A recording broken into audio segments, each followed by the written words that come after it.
Yes, hi guys. I'm back with episode 33. So, my husband, this take place, you know, like 2 miles from my mama. My husband had told me that don't worry about it. He put down on the house for us, and I'll be in it for my birthday. So, and I told y'all that was the time my mama woke my children up and made them clean up and mop it and made them move furniture and things like that. But so we move in the house. Two people I met came to my house, and my lady friend had went outside to smoke, and she had told me it was a lady looking for my house, and it happened to be the baby sister. I'm gonna refer to my two baby sisters as last and first. So it was the last baby sister looking for my house. But I knew protective services was on her because my son had told me, and whoever had called, it called on her. The report came out on her birthday. So, um, she come in the house. She say, well, I don't have nowhere to go. Can you please let my kids stay here and I'll sleep in the car? And my heart when I said, yeah. I mean, this sister, she has very respectful kids. I can't lie. If they ever disrespected me, it went to my face. So I let the kids come on in. So by my son staying with her, my oldest son have to move in. So he moves in, they move in. Instead of when my husband buy dinner, instead of him buying dinner for the four of us, he have to buy for like one, two, three, four, five, six more other people. Instead of him buying one or two pieces, he got to get 5 pieces. So no matter what my husband cooked or I cooked, I made enough for all of them to eat. So, um, she the type of person, baby sister too. When she get taxes or get money and things like that, she get above and get a big head on her shoulders. People that get that money once a year. So I'm like, okay, I just want her to get out of. I just want them out. Period. People move in your house, they tear it up. They let the kids tear it up. Holes get in your wall. Your walls get dirty. Nobody wants to clean up the house or nothing. And the Father know. Yahweh know in heaven, I always just stayed in my room. I couldn't trust my sister, baby sister too, because I know that's the one that stole the plate off the car. It just the stuff that have been did to me by now. So, um, she's getting uppity and big time. She came and went as she wanted to. I wouldn't know if the person talking about, well, get your kids, take them with you. I mean, these kids old enough to watch themselves. So I never had a problem. It ain't like I had to feed one of her kids or nothing. So I said it didn't matter to me if she came and went. She came and went, did what she wanted to do. So around that time, she just started getting uppity. She got a son.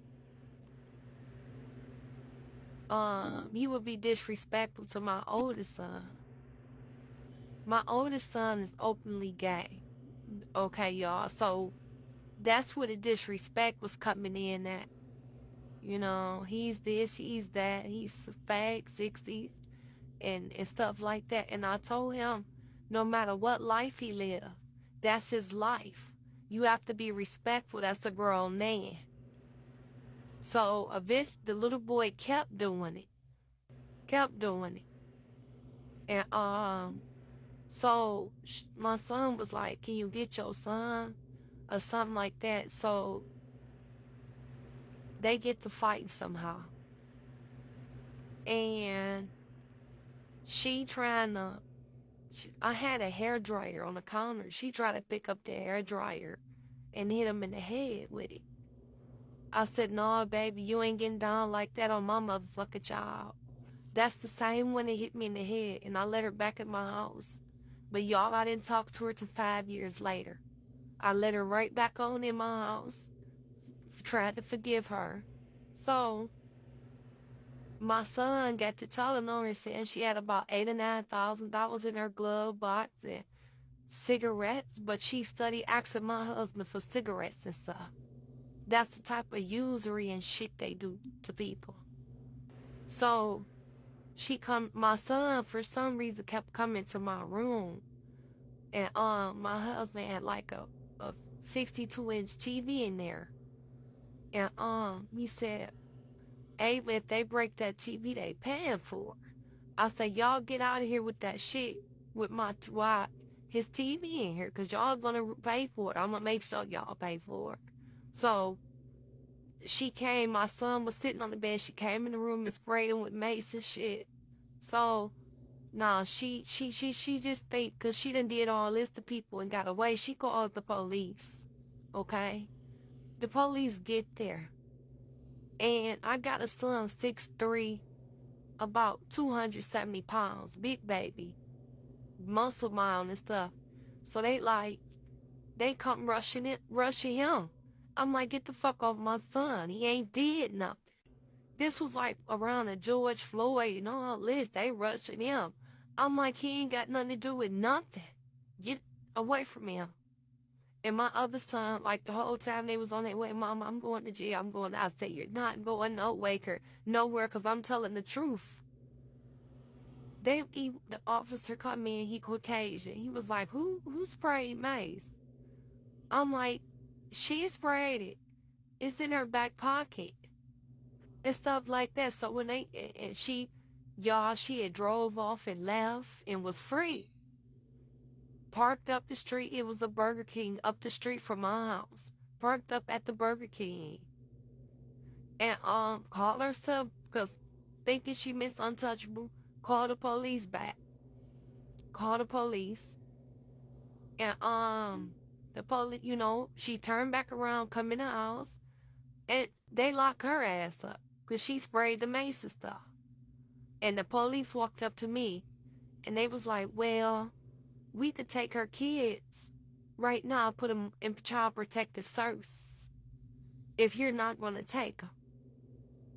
And me having the heart I got, I said they could go on and stay with me.